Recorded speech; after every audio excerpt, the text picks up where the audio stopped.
A comenzar la primera mesa redonda.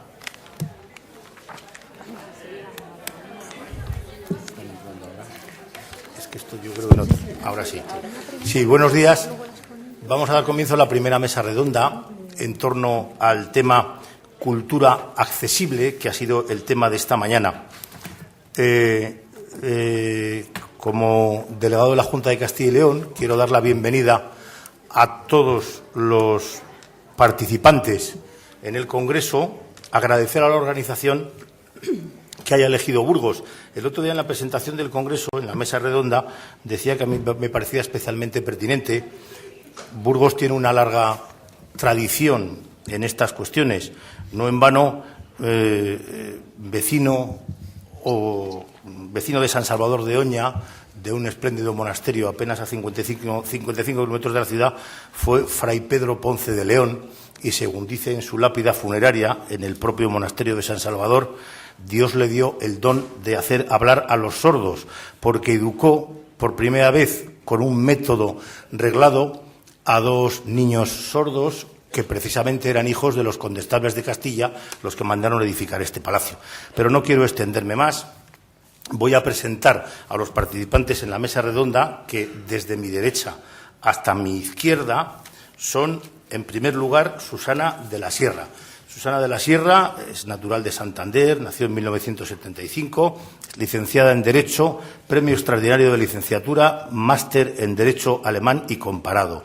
Diploma de la Academia Europea de Derecho Público, doctora en Ciencias Jurídicas por el Instituto Universitario Europeo, Florencia. Domina diversos idiomas. Entre sus actividades profesionales destacan ser profesora titular de Derecho Administrativo de la Facultad de Ciencias Jurídicas y Sociales de la Universidad de Castilla-La Mancha y directora del Centro de Estudios Europeos de la Universidad de Castilla-La Mancha. Desde enero del año 2012 ocupa el cargo de directora general del Instituto de Cinematografía y de las Artes Audiovisuales. Más acá de Susana de la Sierra, aunque estaba anunciado Miguel Ángel Recio como director general del INAEM, le sustituye Blanca González Lorenzo. Blanca es licenciada en Derecho por la Universidad de Santiago de Compostela en 2002 y funcionaria de carrera del Cuerpo Superior de Administradores Civiles del Estado. Desde junio de 2010 es secretaria general adjunta en el Instituto Nacional de las Artes Escénicas y de la Música, desarrollando funciones de asesoramiento jurídico y técnico. Como tal, es responsable de la coordinación y seguimiento de las políticas de accesibilidad desarrolladas en el INAEM. Ha participado en la redacción de la Estrategia Integral Cultura para Todos en diversos foros nacionales e internacionales en materia de igualdad y movilidad de los artistas, y tramita y supervisa los convenios que el INAEM suscribe con las principales asociaciones del sector. A mi derecha, de forma más inmediata, Ángel Murcia. Ángel Murcia nació en Santurce, Vizcaya, en 1967. Tiene estudios en producción y gestión de centros culturales y máster en gestión cultural. Tiene una extensa actividad docente en gestión cultural y producción artística. Su carrera profesional se ha desarrollado toda en el ámbito también de la gestión cultural y la producción artística. Desde hace unos años trabaja en el Centro Dramático Nacional, primero como coordinador de producción, posteriormente como director de producción y actualmente es director adjunto del Centro Dramático Nacional desde el año 2011. A mi izquierda, Elena Hernando. Elena Hernando es licenciada en Geografía e Historia por la Universidad Complutense de Madrid y funcionaria de carrera del Cuerpo Superior de Administradores Civiles del Estado. Desde el mes de mayo de 2010 es directora gerente de la Fundación Lázaro Galdiano. Anteriormente ocupó varios puestos en el Ministerio de Cultura, siendo el último el de subdirectora general de Promoción de las Bellas Artes, puesto que desempeñó durante 9 años. Ha ocupado otros puestos como vocal asesor de propiedad intelectual o responsable del punto de contacto cultural de España para el programa Cultura 2000 de la Unión Europea. En segundo lugar, a mi izquierda, Susana Rivas. Susana Rivas es licenciada en Ciencias de la Información por la Universidad Autónoma de Barcelona. Entre 1991 y 1996 ha desempeñado el cargo de responsable de relación con los medios de comunicación de América Latina para el Comité Olímpico Internacional y desde 1996 trabaja en la Fundación La Caixa, primero en el Departamento de Prensa y posteriormente en el área de Cultura. En el momento actual es subdirectora del área de Cultura de la Fundación La Caixa y, por tanto, responsable de los proyectos educativos y del programa Arte para la Mejora Social. En el siguiente lugar está Elena Ortega, que es directora gerente del PREDIF, licenciada en Sociología, está especializada en intervención y planificación de políticas sociales. Actualmente desarrolla su actividad profesional en PREDIF como directora gerente, coordinando y desarrollando diferentes programas y proyectos relacionados con la accesibilidad universal, el turismo accesible y la investigación social. Coordina y participa en múltiples jornadas, congresos nacionales e internacionales, seminarios y cursos de formación. Colabora como profesora del curso de experto en turismo y discapacidad de la Universidad Nacional de Educación a Distancia, en posgrados de accesibilidad universal y diseño para todos, gestionado como título propio de la Universidad Autónoma de Madrid, y en otro posgrado de accesibilidad y diseño para todos, impartido por la Escuela Superior de Arquitectura de la Universidad Internacional de Cataluña. Su trabajo se ha desarrollado anteriormente en diversos equipos de investigación pertenecientes al Departamento de Sociología y Trabajo Social de la Universidad Pontificia de Comillas en Madrid. Y, por último, Jaime Solano, licenciado en Ciencias Económicas y Empresariales por la Universidad Pontificia de Comillas y CADE, doctor en Ciencias de la Información por la Universidad Complutense de Madrid. Es director de proyectos en 2 de Mayo Multimedia y director del proyecto GVAM, Guías Virtuales Accesibles para Museos. Encabeza varias líneas de investigación industrial y docentes en la aplicación de las tecnologías de la información y la comunicación en el ámbito de la museografía, la accesibilidad al patrimonio cultural y la web social, dentro del Plan Nacional Avanza y otras convocatorias competitivas. Como docente, es profesor asociado de la Universidad Carlos III de Madrid desde 2003. Ha dirigido varios máster universitarios sobre las tecnologías de la información y la comunicación en el ámbito audiovisual y ha coordinado diversos seminarios y cursos de especialización en el mismo área de conocimiento. Como ven, una amplia panoplia, un amplio abanico de gente, de hombres y mujeres muy expertos en el ámbito de la comunicación, en el ámbito de la accesibilidad, en el mundo de la cultura. Y por empezar cuanto antes, por dejar el mayor espacio posible de tiempo para el coloquio y para las preguntas, tiene la palabra, en primer lugar, Susana de la Sierra, directora general del ICA. Bien, muchas gracias. Buenos días. Es un placer estar aquí esta mañana. Espero que no me falle la voz. Como medio país me parece que estoy con un catarro que va, que viene, la voz va y viene. Espero no tener demasiados problemas. Es un placer estar aquí por un doble motivo. En primer lugar, sobre todo por apoyar iniciativas de cine accesible, de cultura accesible y en particular de cine accesible.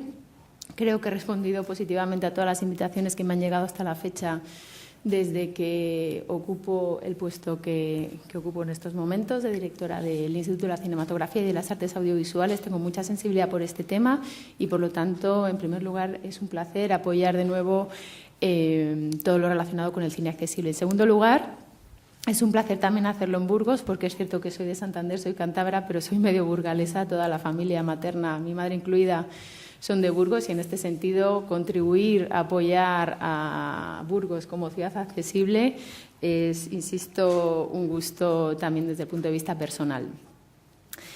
Indicaba antes el moderador algunas cuestiones relacionadas con mi perfil. A mí sí que me gustaría insistir en algo, es que yo soy profesora universitaria de profesión y en los últimos años, en los últimos 7, 8 años, mis líneas de investigación prioritarias guardaban relación con la cultura, con el acceso a la cultura, con el cine y con los medios audiovisuales. Eso explica que en la actualidad, de manera transitoria, pues me hayan encomendado estas funciones, pero eso explica también que tenga una especial sensibilidad, una especial cuita, si quieren, con todas estas cuestiones. Mi apoyo a las distintas iniciativas relacionadas con accesibilidad que he mencionado antes se han plasmado, y las menciono aquí, en los siguientes hitos. Estuve, ya que está Dimas Basterra, que me trasladó la invitación, en el Festival de Málaga, en una excelente iniciativa para promover la concienciación sobre el cine accesible, en una proyección de una película española, Primos, y ahí es donde por primera vez tuve oportunidad de acceder a los sistemas de subtitulado especial para personas con discapacidad auditiva y a los sistemas de audiodescripción para personas ciegas, y me quedé impactada porque no me había dado cuenta, sobre todo con la audiodescripción, he de reconocer, no me había dado cuenta de lo complejo de esa tarea, porque evidentemente no se trata de reproducir los diálogos, sino de situarse en la posición de quien no ve y de explicar las acciones teniendo en cuenta, por ejemplo, relaciones de causa y efecto que si no se ve la imagen, pues no se van a aprender y no van a permitir conocer el desarrollo de la película en su sentido auténtico. Con posterioridad, ESIA me invitó a una proyección hace un par de meses, creo que fue, en un cine en Madrid que tiene, bueno, pues que fomenta también el cine accesible, y yo creo que esto es algo también de lo que hay que felicitarse, que cada vez más salas van incorporando sistemas que permiten la accesibilidad del cine y, por lo tanto, la integración de las personas con discapacidad o con otras discapacidades. Y allí tuve oportunidad de ver una película, Cámara Oscura, que me apasionó. Y me apasionó porque también trataba el tema de la discapacidad visual como trama de la película. Y en este sentido, el dar visibilidad a la discapacidad, a las distintas capacidades y a modelos de superación de las distintas capacidades, yo creo que también es uno de los objetivos que tiene que perseguir el cine, y es algo que desde las instituciones públicas también tenemos que promover. Por último, en el Festival de San Sebastián tuvo lugar una mesa redonda sobre cine accesible. Yo creo que también fue muy importante para poner en común distintas iniciativas, no solo nacionales, sino internacionales. En concreto, por ejemplo, había una representante de Panamá, que me parece que también está aquí representada en este congreso, porque en Panamá han establecido como criterio obligatorio que cualquier película que se exhiba tiene que contar con un sistema de cine accesible, de subtitulado y de audiodescripción. Bien. Al margen de las características particulares pues que me pueden llevar a mí a apoyar este tipo de iniciativas, lo cierto es que desde hace unos años en el Ministerio de Cultura, el antiguo Ministerio de Cultura, ahora Ministerio de Educación, Cultura y Deporte, se han diseñado ya algunas medidas para apoyar la accesibilidad a la cultura en general, a los medios audiovisuales en particular y al cine todavía más en particular. Existe este documento que conocerán, y aquí también lo traen los representantes del INAEM, la Estrategia Integral Española de Cultura para Todos. Yo creo que es un buen documento de partida sobre el que continuar construyendo. Cómo no, en cualquier política pública es indispensable partir de datos. Es cierto que respecto del cine los datos no están demasiado desglosados, pero sí que nos podemos quedar con dos. Hay una tabla en este documento de estrategia integral donde se nos indica el porcentaje de personas con discapacidad según las actividades a las que desearían dedicar su tiempo libre y no pueden a causa de la discapacidad. Si bien el cine, como decía antes, no aparece desglosado de manera específica, hay dos actividades que se pueden conectar con el mismo. En primer lugar, ver televisión o DVD, y en segundo lugar, asistir a eventos deportivos o culturales. En cuanto a ver televisión o DVD, el porcentaje de personas que querrían disfrutar de estas actividades y sienten que no pueden hacerlo es para ambos sexos es un 2,65%, y en relación a asistir a eventos culturales un 5,87%. Sobre la base de datos y sobre la base de la reflexión, en este documento se establecieron unas líneas de actuación que se han concretado en la actividad del ICA, del Instituto de la Cinematografía y de las Artes Audiovisuales, y que se integran en una triple concepción de la accesibilidad. En primer lugar, la accesibilidad física, es decir, accesibilidad a los espacios en los que se desarrolla esta actividad cultural concreta, que es el cine, es decir, las salas de exhibición. Desde el Instituto de la Cinematografía, en colaboración con las comunidades autónomas, porque esta es una competencia compartida con las comunidades autónomas, cosa que en la práctica a veces ocasiona problemas, pero bueno, es así. Entonces, en colaboración con las comunidades autónomas se lanzaron líneas de ayudas para establecer los mecanismos adecuados que permitieran a las personas con discapacidad acceder a las salas de exhibición. Por lo tanto, medidas encaminadas a la accesibilidad física. La Filmoteca Española, que depende del ICA, es una subdirección general dentro del ICA, tiene sus instalaciones completamente accesibles. En segundo lugar, que es yo creo lo que más interesa aquí, es la accesibilidad relacionada con la comunicación, es decir, que se pueda acceder a los contenidos culturales, no tanto a los espacios físicos, que también, sino a los contenidos culturales, a los contenidos cinematográficos, a los contenidos audiovisuales. Ahí existen ya una serie de técnicas, subtitulado, audiodescripción y distintos mecanismos técnicos que hay otras personas en esta sala mucho más capacitadas que yo para referir. Yo reconozco que a medida que voy profundizando en este tema me voy sorprendiendo pues con todos estos diseños tecnológicos. El último de ellos fueron unas gafas que nos presentó Ángel Crespo de CSI ahí en el Festival de San Sebastián, pues donde uno se las pone y puede acceder a un sistema específico de subtitulado particular, pero bueno, hay muchos otros y en este sentido, pues también desde las instituciones públicas, no solamente desde el Ministerio de Cultura, sino también desde otros ministerios que puedan tener competencias de la materia, pues es evidente que conviene, de hecho se ha hecho así en algunas ocasiones, sacar líneas de ayuda, pues quizás a través de proyectos de I+D, etcétera, para profundizar en este tipo de innovaciones tecnológicas.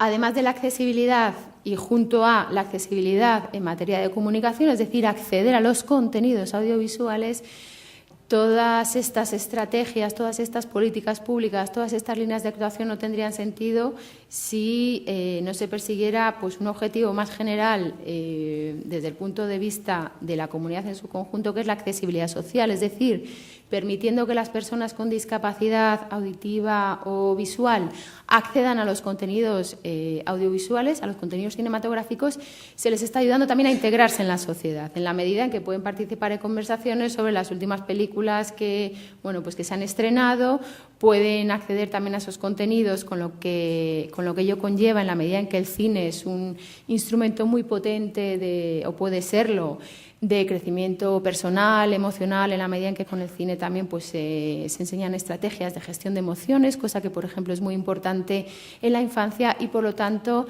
sí que interesaría destacar que las políticas públicas de accesibilidad pues, tratan precisamente de potenciar la integración en la sociedad de aquellas personas que tienen alguna discapacidad visual o auditiva en lo que respecta al cine. En la normativa específica de cine hay referencias a iniciativas que se pueden adoptar en concreto desde el Instituto de la Cinematografía. Algunas de ellas, como digo, ya se han puesto en marcha, otras se tendrán que poner en marcha y luego hay otras propuestas de cara al futuro porque quizás la normativa no es todo lo accesible en este sentido que debería de ser. En la Ley del Cine, por ejemplo, se establece la previsión de que un determinado tipo de ayudas, que son las ayudas a la distribución de películas, es decir, uno produce una película, es productor, pero para que esa película luego se exhiba en salas necesita una persona, que es el distribuidor, que es el que se encarga pues, de gestionar esa materia. Bien, pues dentro de la ayuda general a la distribución ya se prevé en la Ley del Cine que una parte de esa ayuda se destine a quienes distribuyen películas con audiodescripción y subtitulado específico. Como decía antes, quizás aquí el modelo a seguir sea Panamá, donde exigen que cualquier película que se distribuya y se exhiba en España tenga que contar necesariamente con sistema de cine accesible, por decirlo de una manera reducida. Aquí el CSIA es precisamente un interlocutor privilegiado de la Administración en la medida en que asesora al comité que concede estas ayudas sobre la idoneidad y las características de los mecanismos de audiodescripción y subtitulado que presentan las películas. Como decía antes, en los últimos años se han firmado distintos convenios de colaboración con las comunidades autónomas.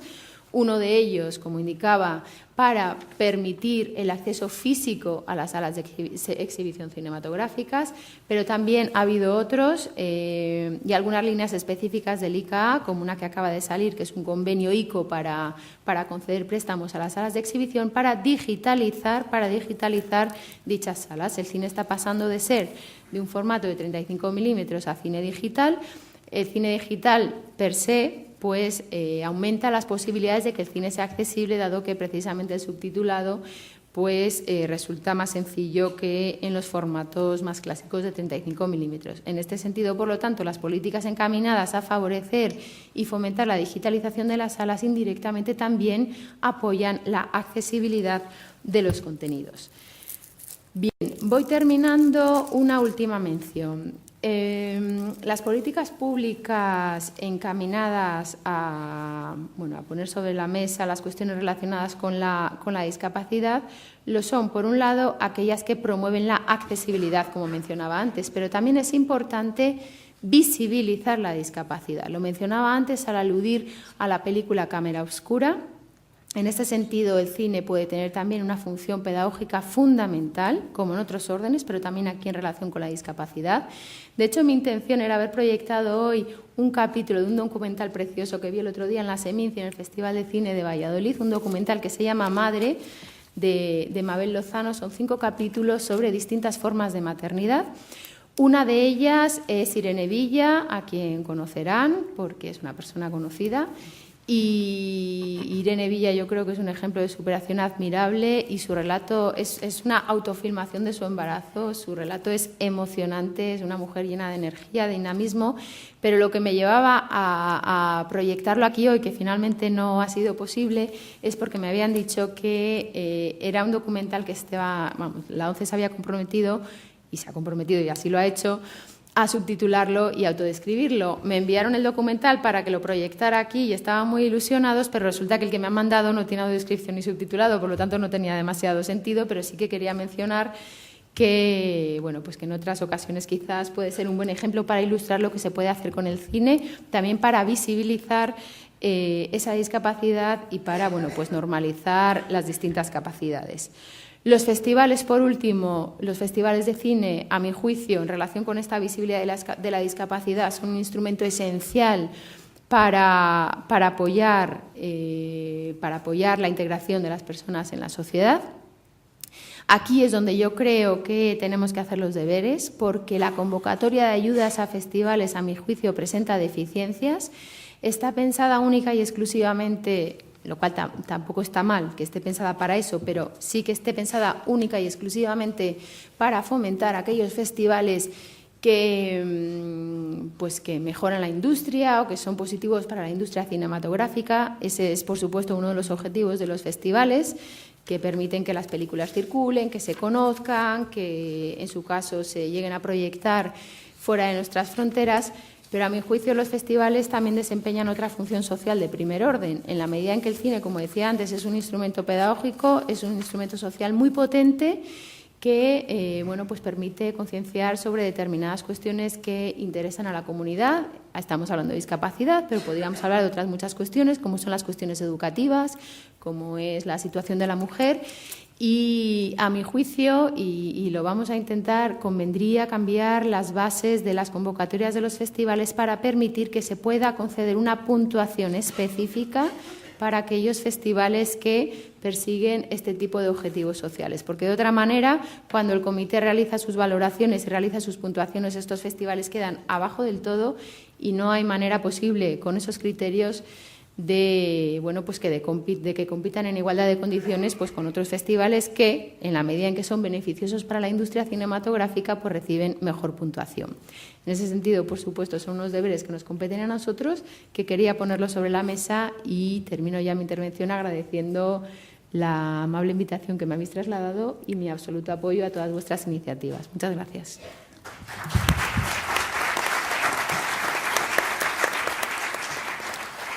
Muchas gracias, Susana. Tiene la palabra Blanca González Lorenzo, que le recuerdo que es secretaria general adjunta en el Instituto Nacional de las Artes Escénicas y de la Música. ¿Se me oye? Es que no sé si está encendido. ¿Hola? Vale. Hola, buenos días a todos. Bueno, yo en primer lugar, en nombre del Instituto Nacional de las Artes Escénicas y de la Música, quiero agradecer a los organizadores de Amadís la oportunidad que nos han brindado de, en este foro, poder transmitiros las iniciativas y todas las actuaciones que estamos intentando realizar para avanzar en la plena accesibilidad a la cultura y en concreto a este sector nuestro, que son las artes escénicas, líricas y musicales. Y además me parece una buena oportunidad también para, por otra parte, escuchar las propuestas y las sugerencias que nos podáis hacer para continuar avanzando en este tema. Nuestra normativa de este organismo público dice que uno de los fines esenciales del INAEM será el garantizar el acceso a la cultura de todos los ciudadanos sin distinción, sin distinguir por razón de territorio, ni de condición, ni de ningún tipo de impedimento. Por lo tanto, yo personalmente creo firmemente en que tenemos que hacer todos los esfuerzos posibles por continuar avanzando en este sentido, y seguiremos poniendo nuestro esfuerzo a pesar de las dificultades económicas que actualmente se están sufriendo. Me gustaría explicar brevemente un poco las grandes líneas que se llevan a cabo para intentar avanzar en la eliminación de barreras en el acceso a la cultura. Por un lado, me gustaría mencionar toda la actividad de... Me dicen que te alejes un poco. Ay, perdón, no se me oye bien. No, al contrario. Al contrario. ¿Así? Sí. ¿Mejor? Vale, disculpen. Bueno, en primer lugar, desde un punto de vista institucional, manifestar la plena disponibilidad y la intención del INAEM de colaborar activamente con las principales asociaciones del sector. De hecho, ya tenemos varios convenios marco que regulan y que amparan esta colaboración permanente. Ahora mismo también estamos elaborando un convenio marco con CESIA que marcará las futuras líneas de colaboración. Y, por otro lado, intentamos realizar una política activa de concienciación social y también de medidas de formación. La concienciación intentamos llevarla a cabo o reflejarla sobre todo en la celebración que hacemos con carácter anual de jornadas de inclusión social, en colaboración con el British Council y con la Embajada de los Países Bajos en España. Hasta ahora hemos hecho 4 ediciones y han tenido una gran afluencia de público y unas críticas positivas. Además de ello, intentamos participar en todos los foros e iniciativas que traten esta materia. De hecho, yo personalmente, como responsable de la unidad de políticas transversales, entre ellas la accesibilidad, acudo periódicamente a Bruselas a grupos de trabajo que tratan de encontrar medidas que favorezcan la movilidad de artistas, la igualdad en el acceso a la cultura a nivel europeo. Además de ello, también a nivel interno tenemos la certeza de que debemos continuar avanzando en la formación de las personas que trabajan en el INAEM de cara al público para garantizar que la atención al público puedan atender las necesidades que pueda tener una persona con discapacidad. Por ejemplo, se ha tomado la iniciativa desde la Subdirección de Personal de organizar cursos de lenguaje de signos. Además de ello, me gustaría también destacar algunas medidas concretas que se han venido realizando en los últimos años. En concreto, desde 2009, a título de ejemplo y sin ser exhaustiva, luego si queréis me podéis preguntar para detallarlo más, hemos iniciado la instalación de un bucle magnético de inducción para las personas que necesitan un audífono o implantes cocleares, pues en 3 de las salas del Centro Dramático Nacional, que representa aquí mi compañero Ángel, hemos instalado estos bucles para poder facilitar la audición de estas personas en los espectáculos.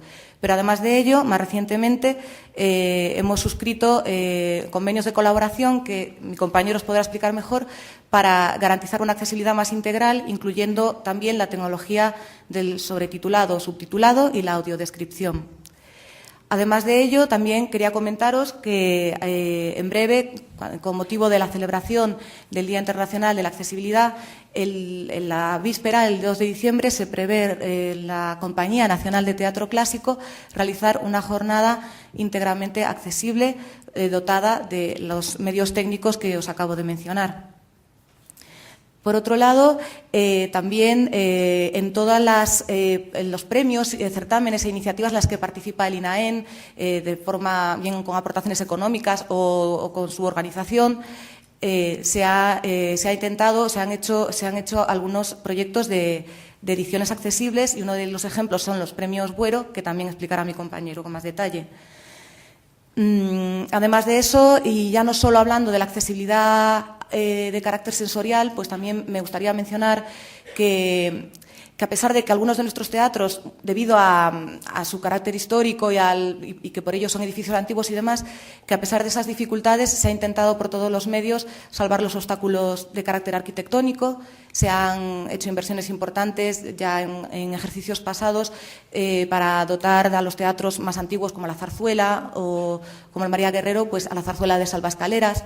En el Teatro María Guerrero, como no podemos poner un ascensor, pues las medidas alternativas que hemos encontrado es habilitar espacio suficiente en el patio de butacas. Hemos hecho obras, corrígeme si me equivoco, pero hemos hecho obras también en las ventanillas, en las taquillas, para que las personas que van en silla de ruedas puedan acceder. En fin, no quiero ser exhaustiva con este tema, pero vamos, que lo que quiero reflejar con esto es que el INAEM está plenamente concienciado con que tenemos que eliminar las barreras y con que tenemos que seguir avanzando. Es verdad que ahora lo tenemos más difícil por temas presupuestarios y algunas medidas tecnológicas pues requieren una inversión más elevada, pero como siempre hay alternativas, encontraremos medios de cooperación, incluso intentaremos buscar la colaboración y la concienciación también del sector privado. Entonces, vamos, que lo que quiero transmitir es un mensaje de que este tema no lo vamos a dejar de lado por las restricciones presupuestarias. Y ya por último, que me olvidaba, quería mencionar también que no solo desarrollamos medidas a nivel interno, es decir, no solo nos preocupamos de nuestros teatros, de los teatros públicos, también queremos fomentar el valor de la accesibilidad y de la eliminación de barreras en el sector privado. ¿Cómo lo hacemos? Con formas indirectas de fomento, a través de nuestras convocatorias de subvenciones y de dos formas distintas. Una de ellas es la valoración positiva de los proyectos. Uno de los bloques que más puntuación otorgan a los proyectos presentados para obtener una subvención son todos aquellos de carácter social, entre los que destacamos pues una obra de teatro o un espectáculo de danza. Por un lado, la compañía que lo solicite, pues que tenga en su plantilla un número determinado de personas que padezcan algún tipo de discapacidad, y por otro lado, que sean obras o espectáculos que sirvan como vehículo de transmisión de los valores, de la importancia de la accesibilidad a todos los públicos del INAEM, desde la infancia a la juventud hasta un público ya adulto. Y, por otro lado, también esta es una medida reciente que, además, fue introducida a raíz de nuestra participación en la Estrategia Cultura para Todos. Es la introducción de unas ayudas complementarias, una especie de bolsa complementaria para aquellas compañías de teatro, de música o danza, que, sobre todo las de teatro por la temática, que alquilen o que dispongan, o que quieran adquirir equipos de sobretitulado o de audiodescripción para sus giras, para las giras que les vayamos a subvencionar. Entonces, es un acicate para que estas compañías, a la hora de presentar el proyecto, pues se preocupen por introducir estas medidas tecnológicas y yo creo que es una forma de concienciar, de poco a poco empapar a la sociedad de que un espectáculo tiene que poder ser disfrutado por todos. Y ya nada más, no quiero extenderme más porque mi compañero os podrá dar desde el punto de vista artístico, pues datos mucho más interesantes que desde el punto de vista institucional, y después en la tanda de preguntas podemos profundizar en lo que queráis. Gracias de nuevo y nada, que ha sido un placer estar aquí con vosotros.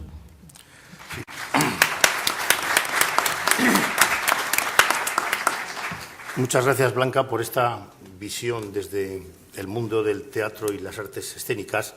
Y ahora Ángel Murcia, director adjunto del Centro Dramático Nacional, nos dará una visión más específica de la discapacidad desde el teatro.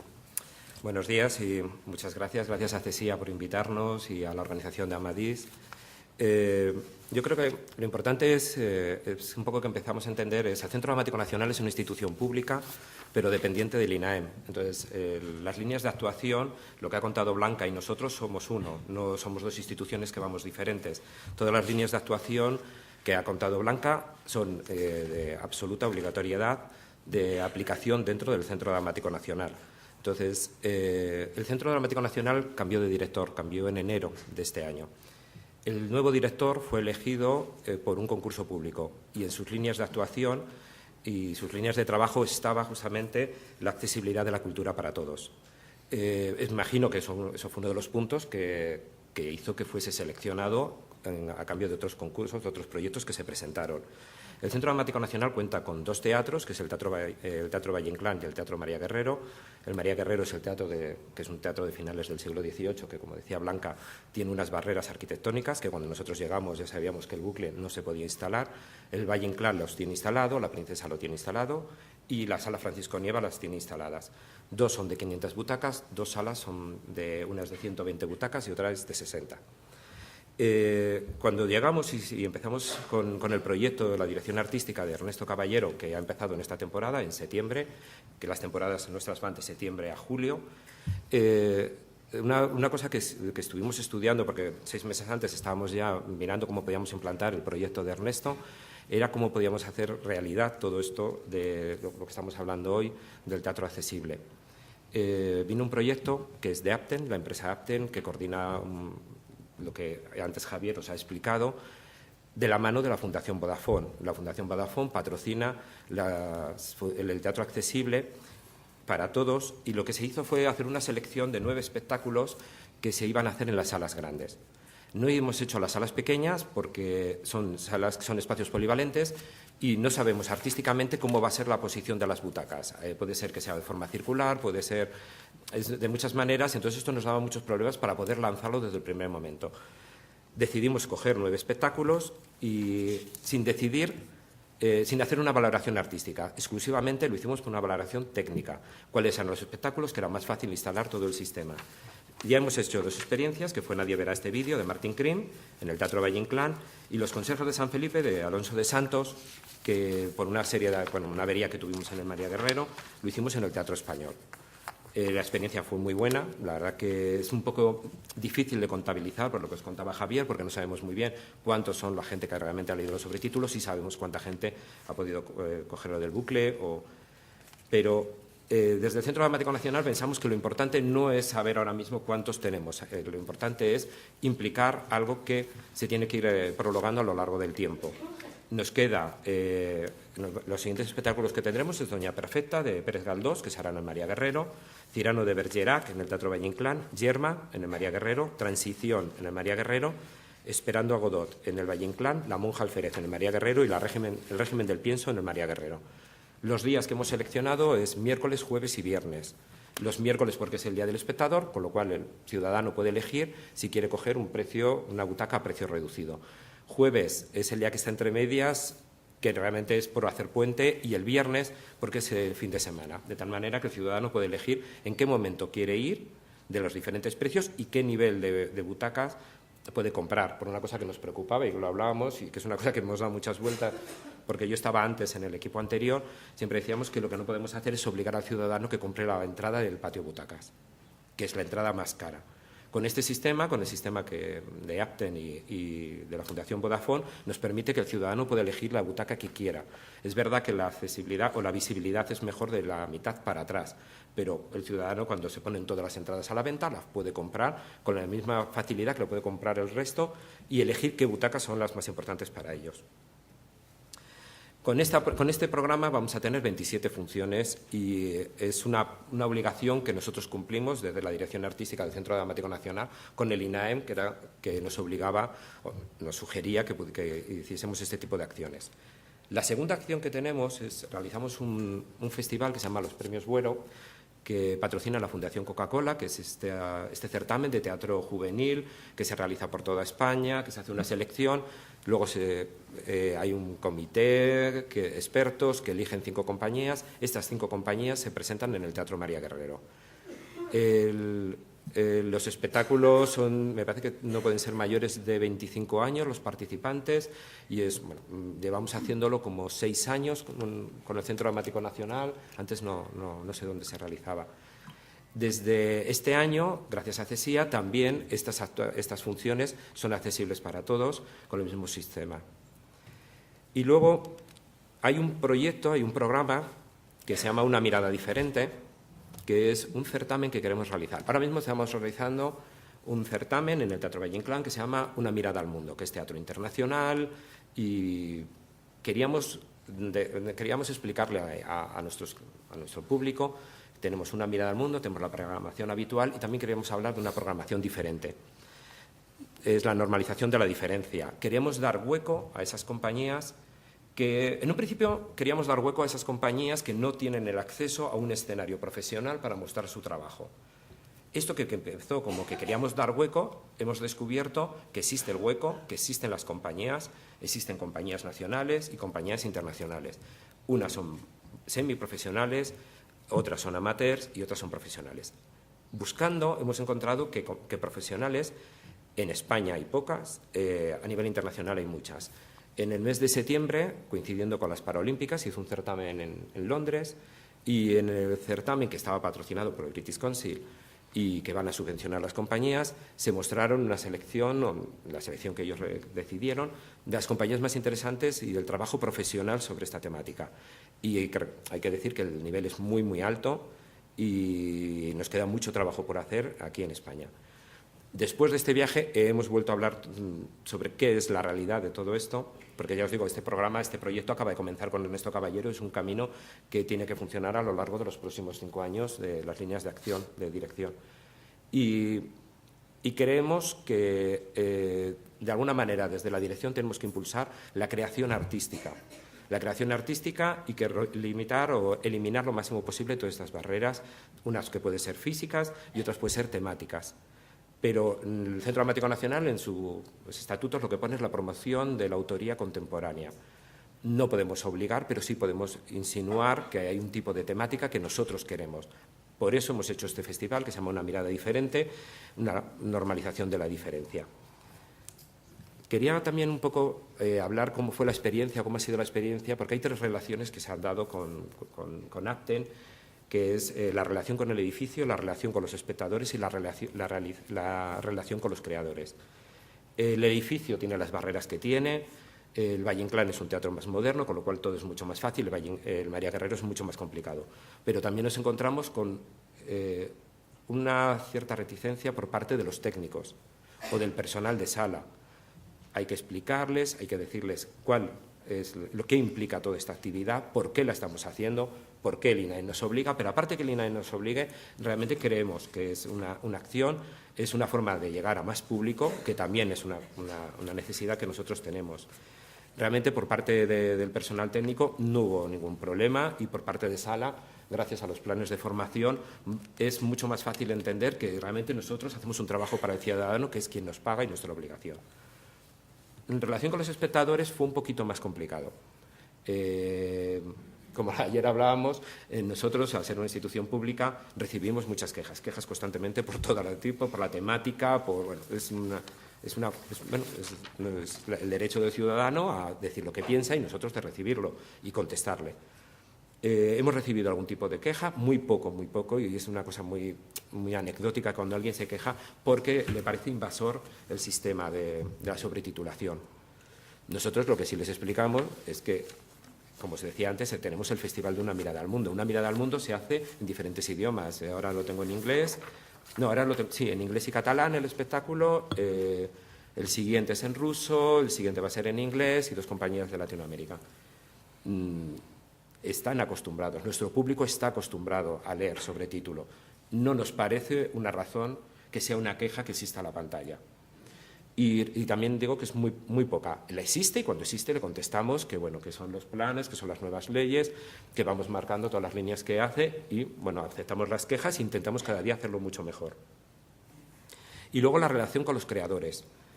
Existe un problema que es la propiedad intelectual. Existe la propiedad intelectual de lo que estamos todos viendo en el escenario. Por una parte, la propiedad intelectual del director y, por otro lado, del escenógrafo, que son los 2 que están implicados. Reconozco que hace años, bastantes años, podía haber un poco más de problema. Hoy en día no hay absolutamente ningún problema, aparte que hemos quitado parte de este problema poniéndolo en contrato, donde tenemos la potestad, el Centro Dramático Nacional tiene la potestad de variar el diseño de las escenografías para obligar a poner la pantalla. Es verdad que al principio hubo algún escenógrafo que se quejó porque decía que no le parecía, que era algo que podía intervenir en su obra, en su creación y todo esto. También digo que últimamente estoy descubriendo que hay escenógrafos que ya vienen cuando nos presentan los planos, que suelen ser 6 meses o 7 meses antes de que lo veis puesto en el escenario, ya nos presentan una parte de la escenografía que nos dicen, podéis aquí proyectar. Esto ha sido una cuestión de años. Al principio nos ha costado, pero vamos, es una cuestión de pedagogía, estar un poco de paciencia y explicarle a todo el mundo. Cuando el asunto se ha puesto mal, es verdad que la Dirección de Centro Dramático Nacional ha tomado la decisión y ha sido, la ponemos.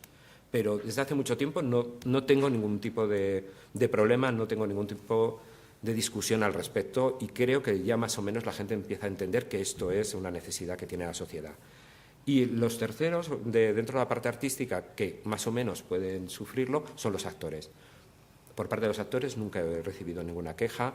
Alguna vez alguien me ha dicho me despista. Es verdad que si se hace un oscuro y queda un poco de luz, se ven los cambios, pero es todo muy mínimo. Y por parte de la colaboración de todos, yo creo que en muy poquito de tiempo vamos a estar a un mismo nivel que puede estar un país como puede ser Reino Unido, que creo que son líderes en todo esto.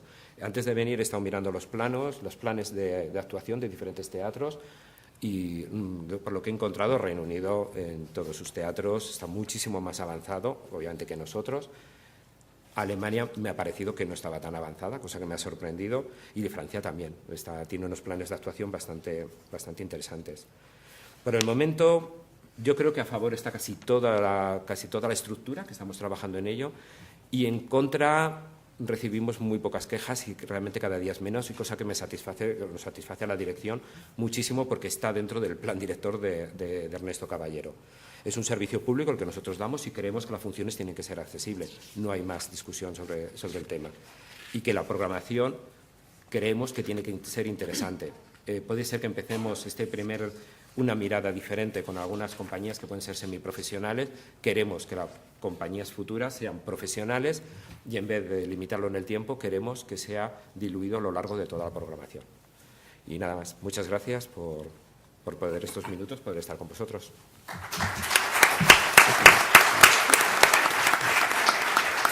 Muchas gracias, Ángel. Elena Hernando, directora del Museo de la Fundación Lázaro Galdiano, nos va a dar el punto de vista de los museos. Bueno, yo voy a dar el punto de vista desde el museo en el que trabajo, pero bueno, yo supongo que sirve un poquito de ejemplo para otros museos, efectivamente. Antes de nada, quiero explicaros un poquito qué es la Fundación Lázaro Galdiano, porque seguro que muchos de ustedes la conocen, pero otros no. La Fundación se crea con motivo del legado de un coleccionista y un editor estupendo que fue José Lázaro Galdiano, que muere en 1947 y lega al Estado sin ninguna condición todo su patrimonio de colección de arte, de bibliófilo, lo que había publicado en su editorial, su patrimonio inmobiliario y financiero. Esto supone que deja unas colecciones maravillosas, casi 13.000 obras de arte. Es una colección de colecciones en la que encontramos desde pintura con obras de Goya, que era su pintor favorito, hasta obras del Greco, del Bosco, de Lucas Cranach, una colección muy importante de tablas de los siglos XV y XVI, etcétera, pero también colección de joyas, de esmaltes, de madera, de marfil, de medallas, de monedas, bueno, realmente todo lo que es el arte le gustaba y todo lo coleccionó, además con un afán enciclopédico, de manera que tenemos colecciones completas de cada una de estas series que he mencionado. Además, él fue bibliófilo, tenemos en la biblioteca unos ejemplares únicos de la historia del libro, que solo tenemos nosotros, y bueno, fondos maravillosos como los fondos de los libros de horas, manuscritos orientales, cartas autógrafas de Goya, de Lope de Vega. Tenemos incunables, en fin, una colección maravillosa. Además, él fue editor, hizo una labor fundamental que incidió mucho en la cultura de la España de principios del siglo XX. Fue, por ejemplo, el primero que publicó Así habló Zaratustra, que lo hizo traducir y lo publicó, el primero que publicó a Unamuno. Tenía una revista, que era La España Moderna, que publicó durante más de 20 años, y una editorial que también durante 20 y tantos años publicaba monografías para traer a España, para dar a conocer las corrientes de pensamiento centroeuropeo. De manera que, bueno, y además hizo construir la casa en la que estamos, en la que está el museo, que está en la calle Serrano, 122, esquina María de Molina, que que terminó en 1908. Entonces, aquí ya me paro de contarles la historia y entro en lo que soy. Bueno, entonces, cuando él muere, se crea la fundación con personalidad jurídica privada, aunque como es una donación al Estado, es del sector público. Entonces, ¿dónde nos encontramos en el museo? Pues en una casa histórica. Nos pasa un poquito como nos contaban del Teatro María Guerrero. Es una casa acabada en 1908 y no pensada con conceptos de accesibilidad. Pero tenemos la suerte de que en el año 2001 el Ministerio de Cultura asume las obras de rehabilitación, se cierra durante 3 años y a partir de entonces pues reunimos pues todas las condiciones de accesibilidad física indispensables, desde el mostrador, el ascensor, y para que la circulación física sea fácil, y así lo recoge la guía que edita Predif, la guía de turismo accesible Madrid para todos. Ahí están todas las características físicas de nuestro edificio. Pero bueno, yo llego a la Fundación hace 2 años y me planteo a ver qué líneas debo abordar, y una de las que me parecen esenciales es la accesibilidad universal, traer la accesibilidad universal no solo física a la Fundación Lázaro Galdiano, que no tiene solo el museo, sino que también tiene la biblioteca y tiene una revista que es la revista Goya de Historia del Arte.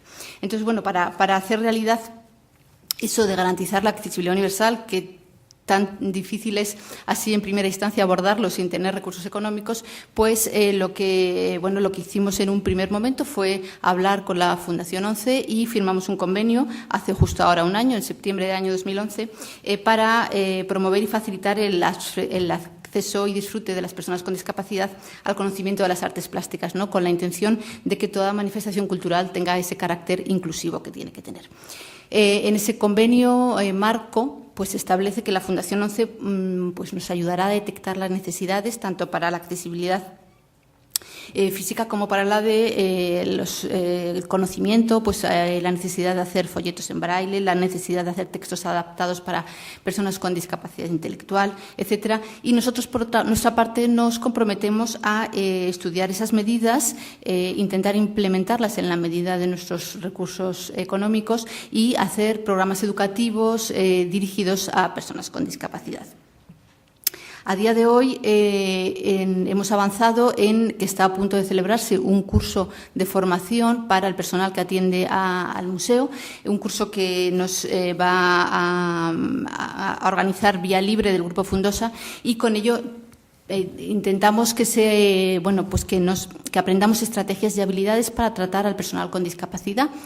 Que muchas veces, el personal del museo no sabe muy bien cómo relacionarse, cómo tiene que comunicarse con ellos. En este curso se van a transmitir habilidades para poder saber cómo relacionarse con personas con discapacidad física, visual, auditiva, con discapacidad intelectual, y también para atender a mayores. Yo creo que será un cambio sustancial en la calidad del servicio que podamos prestar. Además, en esta línea también hemos abordado un proyecto gracias al Ministerio de Sanidad, Política Social e Igualdad, que el año pasado, a través del Real Patronato sobre Discapacidad, pues nos ofreció la posibilidad de poner a nuestra disposición unas guías multimedia, de las que luego nos hablará seguramente Jaime Solano, que está en la mesa porque es la empresa que las ha producido, dirigidas por el CESIA.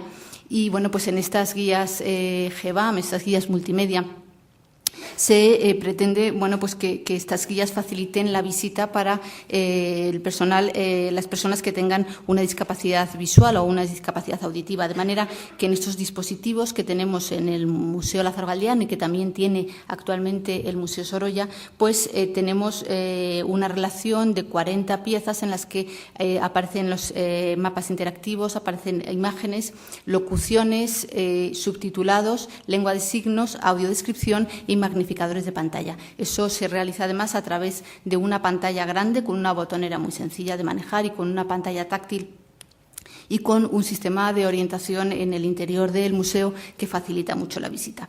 Estas guías multimedia fueron presentadas en el Museo Sorolla y después fueron también utilizadas por primera vez porque se acaban de presentar pues el año pasado, en el 3 de diciembre, con motivo del Día de la Discapacidad, con una visita que nos hizo la Confederación Estatal de Personas Sordas, que vino encabezada por su presidenta y pues tuvimos el placer de ver cómo la utilizaban, qué dificultades encontraban o qué facilidades les aportaba estas guías multimedia.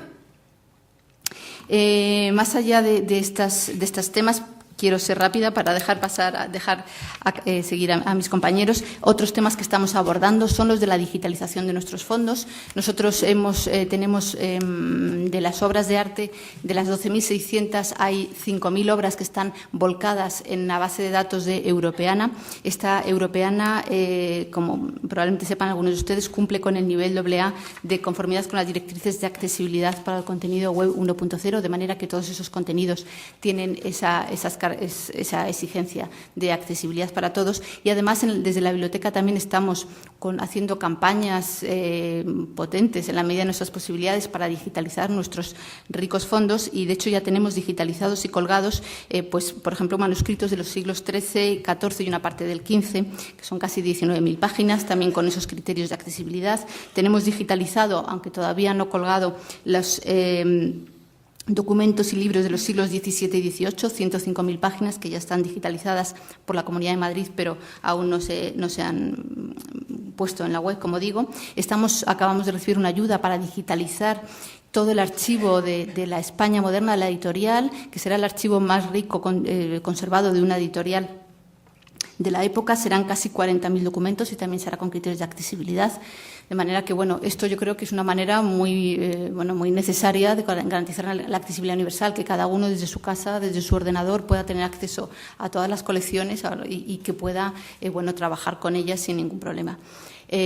También hemos hecho algunas actividades de educación. Por ejemplo, hemos tenido durante todo el curso pasado un taller con la Fundación Síndrome de Down de Madrid, un taller artístico que venían una vez al mes para trabajar determinadas piezas de los museos y estamos intentando que ese taller conseguir financiación para seguirlo. De hecho, esta semana misma he participado en un jurado del un premio Repsol de arte que se realizaba con la Fundación Síndrome de Down y la Fundación Claves de Arte, pues para enriquecer entre todos un poco la manera de conocer el arte, ¿no? Porque son miradas distintas que a todos nos favorecen. De hecho, este cuaderno que llevo está hecho con esos dibujos que hicieron en el taller de síndrome de Down y lo llamamos el cuaderno iluminado. El Museo Lázaro Galdiano te invita a compartir tu visita con otra mirada, ¿no?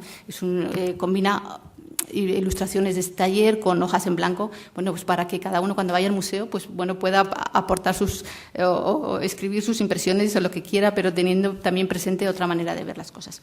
Nos falta por hacer mucho, nos falta, por ejemplo, algo elemental como el bucle magnético, nos falta hacer representaciones en 3D de algunas de las obras, pues sería muy bonito que pudieran ver cómo es el aquelarre por las personas que tienen discapacidad visual o cómo es la obra que tenemos del Bosco, maravillosa. Nos falta hacer difusión, sobre todo, tenemos las guías GBAM y tenemos la dificultad de cómo llegar a este público para que sepan que estamos y que está a su disposición. O sea, que tenemos mucho camino por recorrer, podemos hacer muchas más actividades, estaría bien hacer exposiciones, a lo mejor en algún espacio del museo con obras de personas con discapacidad. En fin, tenemos un largo camino por recorrer, pero yo creo que hemos empezado con buen pie, muy bien acompañados y cualquier aportación que quieran hacer, pues estaremos encantados de escucharles en la Fundación. Nada más.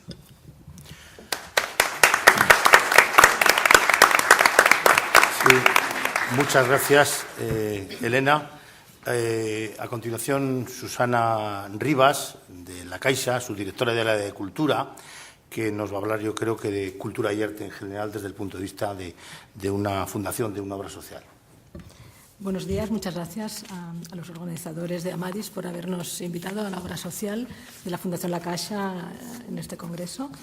En concreto, me gustaría hoy presentar un programa relativamente nuevo. Es un programa que nació en el año 2008, Arte para Mejora Social, que nació, como les decía, en el año 2008 de manera muy modesta, con una convocatoria de ayudas y que poco a poco se ha ido consolidando y en estos momentos realmente es uno de los ejes de trabajo prioritarios de la obra social en el ámbito de la cultura. El programa Arte para la Mejora Social nació inspirado un poco en esta línea de actuación de los países anglosajones, con Gran Bretaña a la cabeza en los años 90, y que forma realmente el pilar de sus políticas culturales. El programa parte un poco de la idea, de la voluntad de favorecer el uso del arte y de la cultura como instrumento para transformar la vida de las personas. En concreto, ¿qué entendemos desde la obra social o cómo definimos la obra social? ¿Sobre qué ejes consideramos un proyecto cultural de impacto social? Pues son aquellos proyectos, actividades artísticas, lideradas por un artista, y en esto queremos recalcar mucho, en la que participan de manera activa cualquier persona, pero en estos momentos, en esta fase inicial, hemos puesto el énfasis en aquellas personas que tienen alguna discapacidad y que, por lo tanto, tienen tal vez un acceso un poco más difícil a la cultura. Discapacidad o que se encuentran en una situación más vulnerable.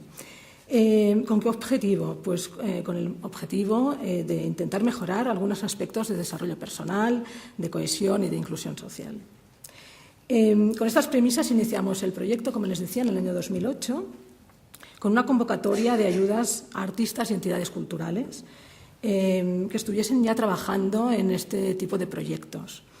Las razones por las cuales no quisimos crear un proyecto propio, sino intentar conocer qué era lo que se estaba llevando ya a cabo, era básicamente por dos razones. Una, porque intuíamos que, aunque no somos Gran Bretaña, pero sí hay mucha gente que está trabajando, muchas instituciones culturales y artistas que ya están trabajando en proyectos de este tipo. Queríamos ayudarles, aportar una subvención económica, pero sobre todo intentar favorecer la aparición de este tipo de proyectos. Y por otro lado, también nos parecía interesante poder, a través de la convocatoria, hacer aflorar y tener una radiografía, un mapa real de qué tipo de iniciativas se estaban desarrollando en España en estos momentos. Antes de empezar con un proyecto en paralelo, deseábamos saber qué tipo de instituciones o de artistas estaban trabajando en este terreno, en qué disciplinas artísticas y también con qué colectivos, con qué personas estaban trabajando. Hace apenas 2 semanas cerramos la 5ª convocatoria y yo pienso que, la fallamos, y yo pienso que dentro de un año, cuando se hayan ya desarrollado los proyectos de esta 5ª convocatoria, podemos tener un material suficiente como para poder empezar a evaluar realmente cuáles son los beneficios o las aportaciones de este tipo de proyectos. Hasta ahora yo les diría que la convocatoria nos ha permitido llegar a un número importante de entidades de toda España que están trabajando en proyectos culturales de impacto social. En concreto, desde el 2008 hemos recibido más de 2.000 proyectos que entraban en bases, de los cuales hemos podido ayudar a 220. El análisis de estos proyectos nos da una radiografía interesante de en qué disciplinas artísticas se están desarrollando estos proyectos, y yo diría que para nosotros es una gran satisfacción saber que en muchas. Realmente es una convocatoria muy plural que toca desde música, teatro, danza, circo, las plásticas, foto, vídeo, etc. Y también con todo tipo de colectivos. Yo diría que en general son proyectos de alta calidad artística y creemos que la excelencia en el mundo del arte solamente la pueden garantizar los profesionales, y estos son los artistas o las entidades culturales. Y es por eso por lo que hacemos mucho énfasis en este aspecto. También nos muestran los primeros datos de estos 5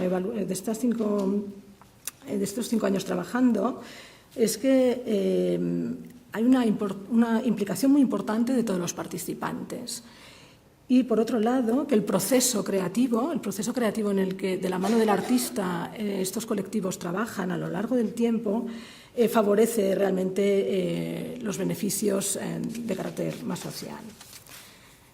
Yo diría que los primeros también resultados nos indican que una de las necesidades, como mínimo que detectamos, y ya digo, son los proyectos de los otros, a los que nosotros intentamos ayudar, es un problema de continuidad. Son muchos los trabajos, las propuestas que nos parecen muy interesantes, pero que nacen y mueren al final de este año subvención, etcétera. Y pensamos, esto nos ha hecho pensar y rediseñar líneas de futuro. Como les decía inicialmente, esta es una línea prioritaria de la Fundación La Caixa. Estamos trabajando para crear un método de evaluación que sea común a todos. Queremos incidir en la sensibilización.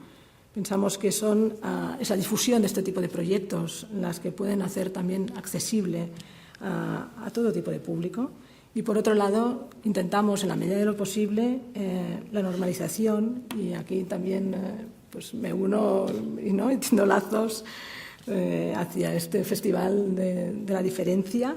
Creo que es importante normalizar este tipo de proyectos en las programaciones habituales y desde nuestros modestos Caixa Forums pues estamos intentando poder hacerlo así.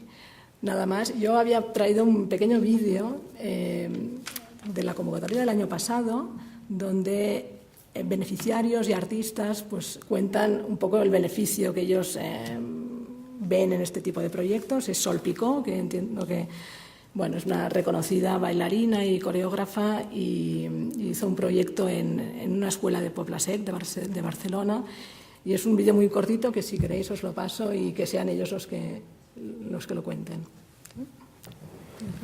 Sí, yo creo que sí. Por el interés, yo creo que sí que tenemos tiempo.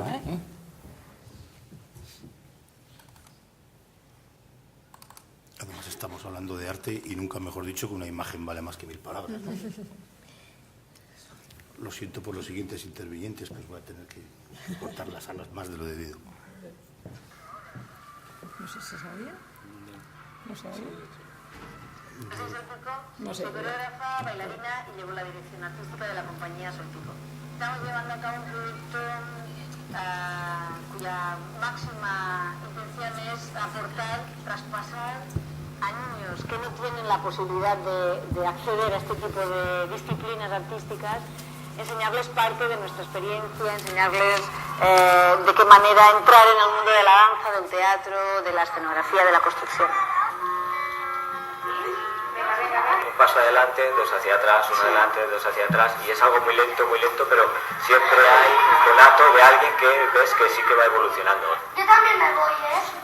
Vamos a ver qué pasa. Lo que intentamos que les aporte es que aprendan un poco a compartir experiencias. Para mí, desde mi propia experiencia a los 6 años, que de una manera muy casual entré en el mundo de la danza, es algo que te aporta mucho en tu vida, que te puede aportar mucho si realmente lo atrapas. Al principio era prácticamente imposible tenerles quietos. ¿Cómo te relacionas con los demás niños? ¿Cómo aprendes a ser disciplinado?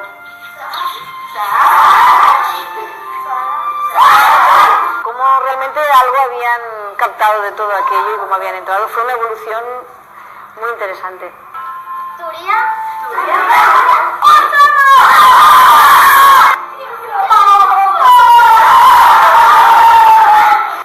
Hacer muchos movimientos, hacer muchos amigos más que no conocíamos. Me ayudaron a quitarme ya la vergüenza y ya está, ahora ya no tengo.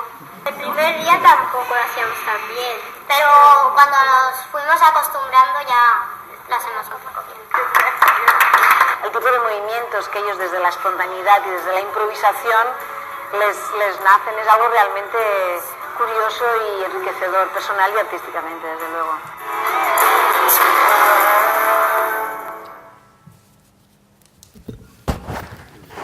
Muchas gracias a la Caixa. Muchas gracias. Yo creo que de toda la sociedad por trabajar no solo en la discapacidad, sino en el mundo de la exclusión, el drama que nos está devorando. Espero que no nos devore, pero que nos invade. Muchas gracias, Blanca. A continuación, Elena Ortega, directora gerente del PREDIF. Nos hablará, entiendo, sobre accesibilidad universal, turismo accesible.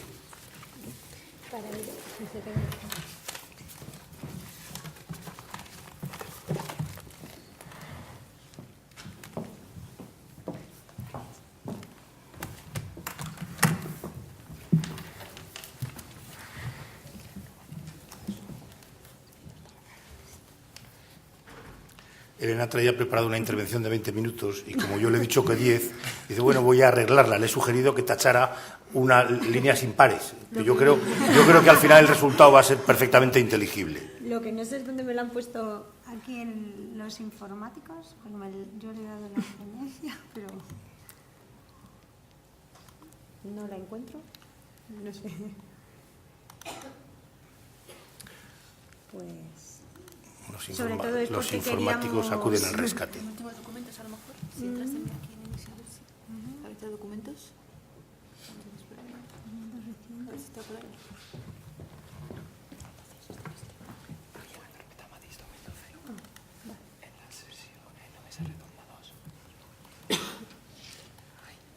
Fenomenal.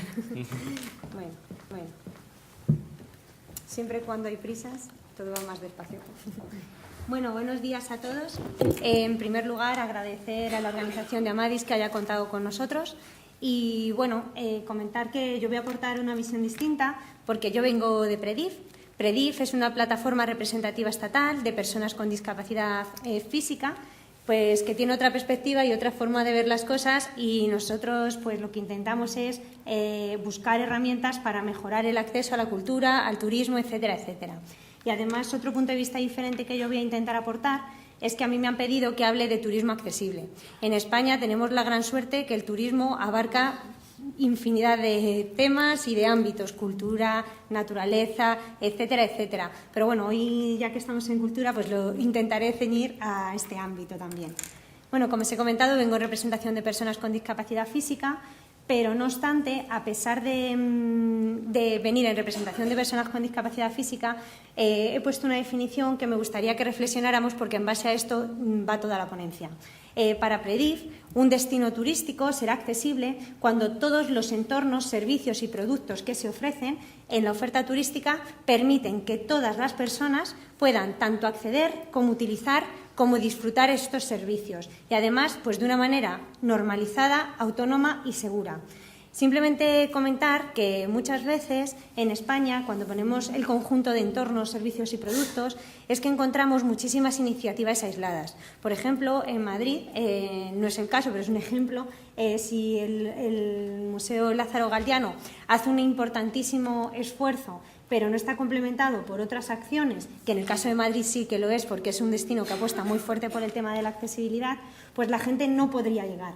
Esto en ciudades tan grandes como Madrid, Barcelona, etcétera, etcétera, pues no es tanto un problema, pero cuando hablamos en zonas rurales, zonas más pequeñas o ciudades más pequeñitas, pues encontramos este tipo de problemas. Y encontramos a lo mejor un museo, un teatro que hace un gran esfuerzo, pero si no hay un hotel donde la persona pueda alojarse, un restaurante donde pueda comer o un transporte para llegar, es muy difícil que las personas puedan utilizar este servicio. Entonces, siempre, a la hora de hablar de cultura accesible, no podemos pensar en ella de una forma aislada, sino que tenemos que tener en cuenta pues, toda la cadena que conforma el destino turístico. Y otra cosa es muy importante, que la accesibilidad, cuando hablamos de ella, no hablamos de personas con discapacidad, hablamos de todos los ciudadanos. ¿Por qué? Porque la accesibilidad, aunque hace que algunas personas puedan disfrutar de los servicios, para el resto de la ciudadanía es mejorar la calidad de vida. Si una persona mayor va a un museo y tiene una señalética que está en lectura fácil para personas con discapacidad intelectual, va a poderse guiar mucho mejor que si no estuviera. O un extranjero, si utiliza ese sistema, va a mejorar la visita porque va a estar preparado para él. Entonces, esto es muy importante, que no perdamos esto de vista. Y otra cosa, que sea normalizada, autónoma y segura. Diréis, ¿esto en el siglo XXI cómo no puede ser? Pues sigue ocurriendo. El compañero de la mesa comentaba que antiguamente, por ejemplo, en los teatros solamente las personas con una discapacidad física, por ejemplo, podían ocupar las butacas que estaban en la zona del patio de butacas, y ahora pueden seleccionar dónde. Pero, por ejemplo, en España, en los cines, si os fijáis cuando vayáis, siempre las butacas son las primeras. Si una persona, por ejemplo, que tiene una tetraplegia y a lo mejor tiene una fijación en la espalda, imagínate que te pongan en la primera fila a mirar así, que no puedes moverte, y encima tú solo, porque la persona con discapacidad no tiene derecho a tener un asiento al lado para que esté el acompañante. Entonces, muy importante que todos estos pasos que se han dado en la mesa vayan en esta línea. Otra cosa que es importantísima comentaros es que en España uno de los problemas latentes es que, a pesar de todos los esfuerzos que se están haciendo en temas de accesibilidad, que como hemos visto son muchísimos, la información no les llega a las personas con discapacidad. Si hacemos tantos esfuerzos, pero ellos no se enteran de lo que está hecho, de poco sirve. Entonces, en esa línea, en colaboración con todas las personas que están apostando por la accesibilidad y haciendo que nuestro país sea un destino accesible y culturalmente igual ocurra lo mismo, pues nosotros trabajamos en diferentes líneas. Nuestro objetivo máximo, por supuesto, es la normalización, pero como ya he planteado la definición, me lo voy a saltar para cumplir los tiempos, y desarrollamos dos líneas de trabajo muy importantes. Por un lado, desde PREDIF, para mejorar todo este tema, hacemos programas y servicios para personas con discapacidad, y por otro lado, trabajamos con el sector turístico y todos los agentes que lo componen. Cuando hablamos de acciones que hacemos para personas con discapacidad, fundamentalmente en lo que trabajamos en PREDIF es en la generación de información. Lo que bien anunciaba antes la compañera de la mesa, de Lázaro Galdiano, nosotros publicamos diferentes guías, como vamos a ver, que recogen toda esta información, tanto de hoteles, restaurantes, actividades y monumentos, museos, etcétera, que tienen un grado muy importante de accesibilidad. Y, por otro lado, trabajamos también participando en la elaboración de todas las normas de la Administración Pública, de entidades, marcas de certificación, etcétera, para que se vele porque se garanticen los derechos de las personas con discapacidad. Bueno, realizamos diferentes publicaciones para el sector privado y de la administración pública para sensibilizarles y guiarles de cómo deben ser los establecimientos accesibles, guías de cómo atender a un cliente o a un turista con discapacidad, como bien decía, la necesidad que se encuentran en los propios museos, guías de cómo hacer restaurantes accesibles, casas rurales, etcétera, etcétera, para ofrecerles unas pautas mínimas de cómo deben ser accesibles los diferentes establecimientos. Pero en esta línea hemos creado en España pues un mapa de todos los recursos, bueno, estamos trabajando cada vez que sea más amplio, de diagnosticar cómo está la accesibilidad tanto en los hoteles, restaurantes, monumentos, espacios naturales, espacios de actividades ocio y tiempo libre, que ha sido la última guía, y se plasman en estas publicaciones que hemos realizado. Estas publicaciones y la elaboración de los contenidos son gratuitas para las personas con discapacidad que solicitan la información, por supuesto, y para los establecimientos que participan en ella. Esto es gracias a la colaboración de Fundación 11 y Fundación Vodafone, que todos los años nos apoyan para que vayamos aumentando el número de establecimientos visitados. Pero, por otro lado, y gracias a la colaboración de Fundación Vodafone, este año nos hemos metido en las nuevas tecnologías porque estábamos todavía en la era del papel. Entonces, toda nuestra información la podéis obtener a través de nuestra página web. No es por hacer publicidad, pero en PREDIF estamos intentando copiar un poco el modelo del TOR rural, que tú te metes en el mapa de España, seleccionas una ciudad y te ofrece información de todos los recursos turísticos que tienes. Pero no solamente te permite elegir por tipología de restaurante, hotel, museo, parque natural, etcétera, etcétera, sino la peculiaridad es que te deja hacerlo en función de tus propias necesidades. Yo puedo poner, seleccióname todos los hoteles que tengan puertas de más de 82 centímetros. Yo quiero hoteles que tengan bucles de inducción magnética, etcétera, etcétera. Lo que te permite es buscar un establecimiento a tu medida. Hemos pasado de que una persona con discapacidad iba a la aventura a la hora de planificar un viaje, a que ahora pueda saber hasta qué altura tiene colocada la cama, cuánto le va, a qué altura está ubicadas las barras del cuarto de baño y a qué, si va a estar a la derecha, el acceso a la izquierda, para que, dependiendo de tu discapacidad, puedas seleccionar qué cuarto de baño se adecua a tus necesidades. Y yo creo que este es un paso importantísimo. Pero otro tema que es más importante aún es que también, gracias a Fundación Vodafone, hemos realizado una aplicación móvil. Esta aplicación móvil te permite, el sistema Android está en la segunda fase que estamos elaborando, va a estar también en sistema iPhone, puedes descargarte toda esta información en tu móvil. Además de que puedas planificar el viaje como te permitía la página web, la aplicación móvil te permite improvisar en el lugar donde estás, cosa que era impensable para una persona con discapacidad. Tú ahora estás en Burgos, pues te descargas la aplicación y marcas una distancia, 2 kilómetros, 5 kilómetros, 1 kilómetro, 500 metros, y te geoposiciona todo lo que es accesible que está a tu alrededor, restaurantes, hoteles, museos, etcétera, etcétera. Y este es un paso muy importante, además de que te permite configurar tu propio perfil y poder hacerlo. Si me permiten, voy a ponerle un vídeo que es muy cortito que explica todo esto.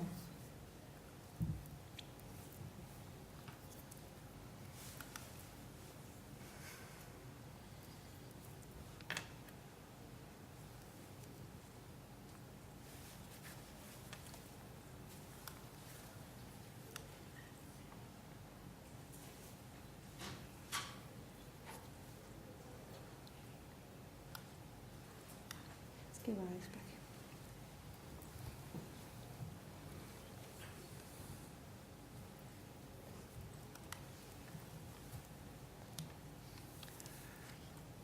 Mientras se pone en marcha el vídeo, les recuerdo que hay una encuesta de satisfacción que deberían entregar todos luego.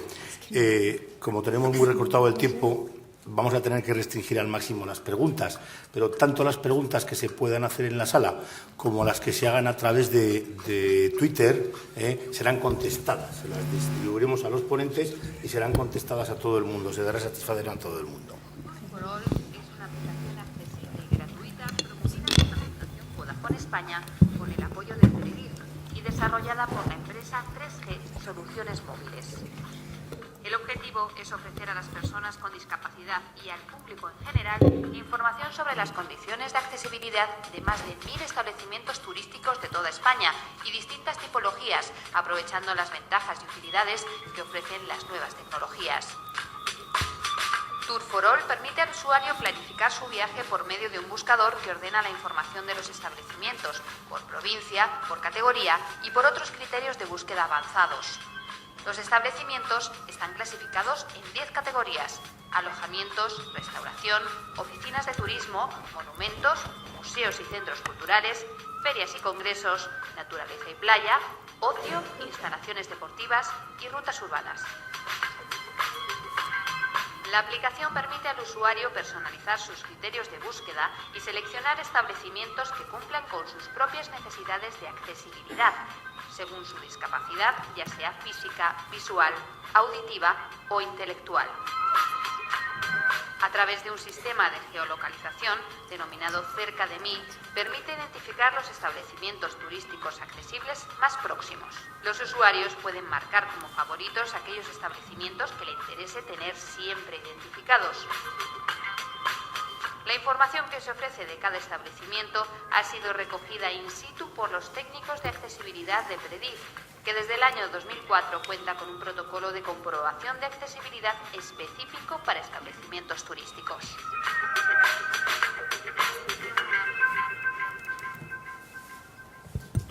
Muchas gracias, Elena, por este vídeo ilustrativo de las cosas que está haciendo Predif.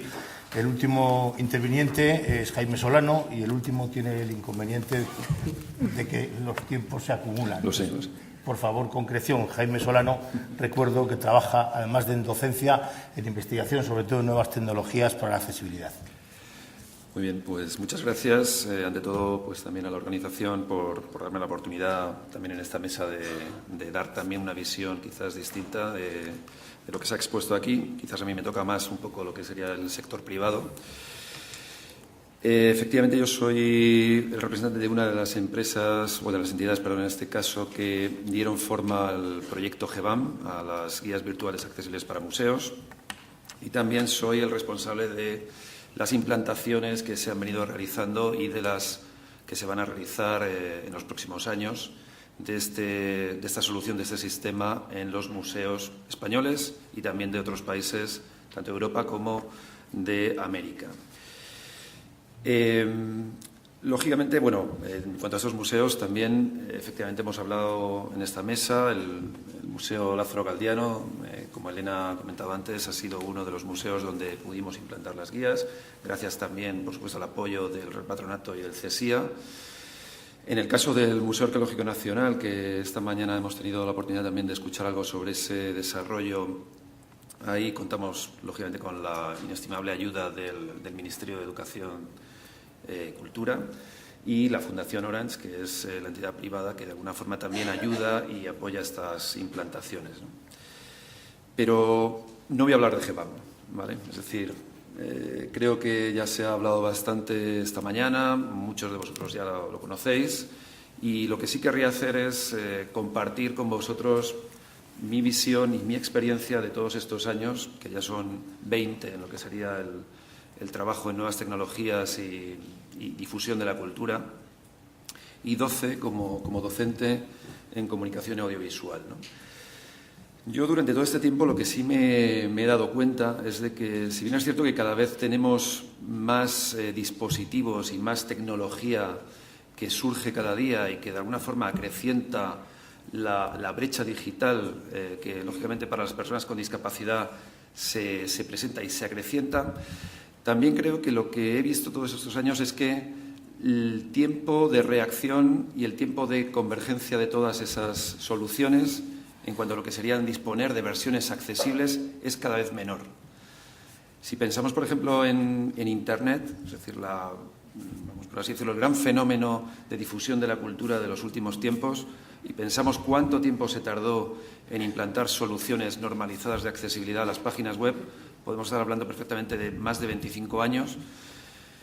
Si nos fijamos ahora, por ejemplo, en lo que serían las aplicaciones móviles, que aquí se han citado también, si pensamos en Internet, el gran océano de la cultura y a través del cual se difunde y se va a difundir la mayor cantidad de información de la que dispone el ser humano y que además también transforma las otras ventanas de exhibición. Es decir, estábamos escuchando antes teatro, cine, museos, publicidad, televisión.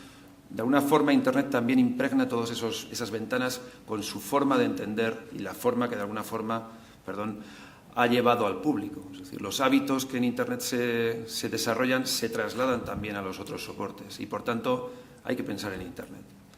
Si tenemos, por otro lado, las aplicaciones móviles, nuestros smartphones, si sabemos que en prácticamente menos de 2 años más del 50% del acceso a ese gran océano se va a hacer a través de un móvil, lógicamente tenemos que pensar que esto merece una respuesta. Como decía antes, tiempo que se tardó en Internet en utilizar o en implantar sistemas de accesibilidad, prácticamente más de 25 años, tiempo que se ha tardado en implantar sistemas de accesibilidad o disponer de tecnología de accesibilidad en lo que serían las plataformas móviles, menos de 5 años, ¿vale? Es decir, estamos hablando, como decía antes, de un acortamiento, de una reducción de los tiempos desde que la industria lanza un dispositivo o lanza una solución tecnológica, provoca una revolución, hasta el tiempo en el que la accesibilidad se incorpora en ese proceso, o lo que sería la tecnología se hace accesible. Creo que eso es quizás optimista, pero realmente creo que también es real, porque tenemos muchos casos en los cuales esa convergencia se produce de manera natural y creo que es lo importante. Porque muchas veces son las entidades públicas las que inicialmente empujan en ese proceso, normalizan, imponen una serie de marcos donde efectivamente el ciudadano se puede, vamos a decirlo así, sentir seguro. Después se produce un proceso de recambio tecnológico, de adaptación tecnológica, pero indudablemente al final eso debe convergir en lo que sería la implantación natural de la solución en la sociedad, en el mercado, ¿vale? Es decir, se debe conseguir que eso al final, si volvemos y reproducimos ese sistema de 3 partes, normalización, tecnología e implantación o distribución en el mercado, que cada vez el tiempo sea menor, ¿vale? Nosotros entendemos que efectivamente también este proceso debe producirse también con algunas variables que también me gustaría compartir con todos vosotros desde mi punto de vista, desde mi experiencia, y que es también un poco lo que intentamos implantar en todos los desarrollos que estamos haciendo ahora y de los que vamos a hablar en un futuro. En primer lugar, hay que aprovechar la tecnología. ¿Vale? El otro día estaba en otra mesa y se lanzaba una pregunta desde el moderador, una pregunta trampa. ¿Creéis que hay suficiente tecnología? Pues claro, mucha gente respondió, no hay tecnología, ¿no? O sea, pues no, sí hay mucha tecnología. Hoy, en toda esta sesión y ayer, hemos escuchado un montón de soluciones tecnológicas muy buenas que están de alguna forma empujando por ser implantadas y que realmente lo que nos dicen es que quizás hay mucha tecnología, pero no sabemos o no queremos o no podemos aplicarla. Pero hay mucha tecnología y lo que hay que hacer es ayudar a que se conozca y ayudar de alguna forma a que esa tecnología se implante de una forma, vamos a decirlo así, responsable. No se pueden establecer sistemas duplicados, hay que buscar, lógicamente, lo que sería insertarse en el modelo de producción de la entidad, bien sea un museo, bien sea una institución cultural de difusión en cine, en teatro. Hay que entender ese esquema y hay que hacer que la tecnología disponible se inserte en él. En segundo lugar, y no por orden, quizás aquí cometo el error de ponerlo en segundo lugar, pero realmente es el primero, es el test de usuarios. ¿Vale? Es decir, hay que probar cualquier solución, hay que, de alguna forma, dejarla en manos del público, dejarla en manos del colectivo al que va dirigido, bien sean personas con discapacidad visual, auditiva, intelectual, personas sin discapacidad. Debemos entender la capacidad como algo global, algo que nos puede y nos afecta a todos en algún momento, de alguna u otra manera, y, por tanto, probar las soluciones. Muchas veces también las probamos a posteriori, es decir, cuando tenemos la solución creada, el desarrollo, nos lo llevamos al ámbito de uso y entonces probamos, ¿no? En los museos o donde sea. Nosotros, bien nos lo pidan o nos lo exijan, pero si no lo hacen, en cualquier caso, vamos a probar todas las soluciones que implantemos en los museos. Es decir, nosotros nos dedicamos a ese campo y ya lo estamos haciendo. Ya estamos, de alguna forma, incluso corriendo con la inversión que eso supone, en personal y en test y en pruebas, porque creemos que es la manera, por un lado, de verificar que efectivamente lo que hemos hecho funciona o no funciona. En segundo lugar, también, de alguna manera, conseguir que el público, en un espacio de tiempo, lógicamente limitado, pero ese público entienda que existe esa solución y que esa solución funciona. Y no menos importante, que también la institución, que de alguna forma acoge y ha apoyado esa implantación, también de alguna forma aprenda a utilizarla. ¿Vale? Es importantísimo que también se vean los valores y cómo eso en el tiempo puede continuar generando pues mejores experiencias de usuario, más accesibilidad, más valor añadido para la institución, etcétera. Vamos a probarlo todo. ¿Vale? Todas las implantaciones que hagamos van a llevar esas pruebas sistemáticamente. Creemos que realmente es algo que nos interesa a nosotros en primera instancia, digo por impulsores, pero también evidentemente a todos los instituciones a las que nos dirigimos. Y por último, y no menos importante también, la integración. Cuando antes hablaba de Internet, se me ocurre una metáfora que es eso, el gran océano, ¿no? Es decir, es como si de repente una mañana levantas la persiana y te despiertas y tienes un océano delante de tu casa. ¿Vale? Es decir, no te puedes quedar de una forma impasible ante eso. Tienes que elegir si te bañas, si no te bañas, si aprendes a nadar, pero es que está ahí. Entonces, lo que no podemos hacer es recurrir a soluciones que de alguna forma eviten, tapen o de alguna manera esquiven esa situación. Tenemos que ir a un sistema que integre, ¿vale? Bien sean soluciones que de alguna forma propongan usos conjuntos de unos mismos planteamientos, vamos a decirlo así, tecnológicos, que sean capaces, en la medida de las posibilidades, porque lógicamente aquí hablamos de que la tecnología también establece unas estandarizaciones, pero que sean capaces de satisfacer individualmente a todas las personas a las que va dirigido, pero que de alguna forma tampoco arriesguemos la posibilidad de que esa fuerza que representa un océano se olvide de alguien. Es decir, metámonos, y aquí yo creo os incluyo a todos, en ese océano. Es decir, no hay otra forma de hacerlo, ¿vale? Si el 74%, esta mañana escuchábamos a una ponente de los museos en este país, y creo que en el resto del mundo la cosa va por las mismas cifras, está pensando en los próximos 3 años en implantar una solución de guiado móvil a través de un smartphone, eso realmente es una oportunidad y, como decía antes, la oportunidad está en aprovechar el acortamiento de la brecha digital. La tecnología existe y, por tanto, no podemos perder esa oportunidad de bañarnos, por fin ya, de pleno derecho en ese océano. Con eso termino mi intervención, creo que he sido breve. Sí, muchas gracias, Jaime. Me estaban riñendo por tercera vez. Yo no sé si... Creo que no he sido yo. No, he sido yo. He sido yo. Vamos a dejar solamente 2 preguntas. Vamos a dejar el resto de preguntas, en la medida de lo posible, para la siguiente mesa, que es la de usuarios, e insisto en que por medio de Twitter se pueden hacer y se contestarán a todas. 2 preguntas, por favor. Sí rogaría que se identificaran, que fueran muy concisos y que dijeran a cuál de los ponentes va dirigida la pregunta.